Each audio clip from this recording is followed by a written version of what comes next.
Good evening বন্ধুরা, সবাই কেমন আছে? আশা করি ভালো আছে, ভালো থেকো এই কামনা করি।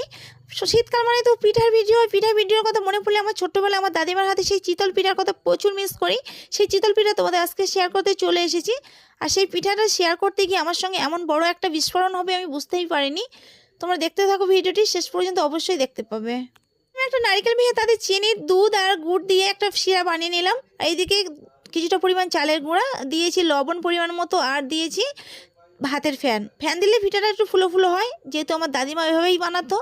এখন এর বিনিময়ে জল দিয়েও করতে পারো। যাই হোক, কথা না বাড়িয়ে তোমাদের যে বিস্ফোরণটির কথা বলা হয়েছে তোমরা ভিডিওতে লক্ষ্য করো।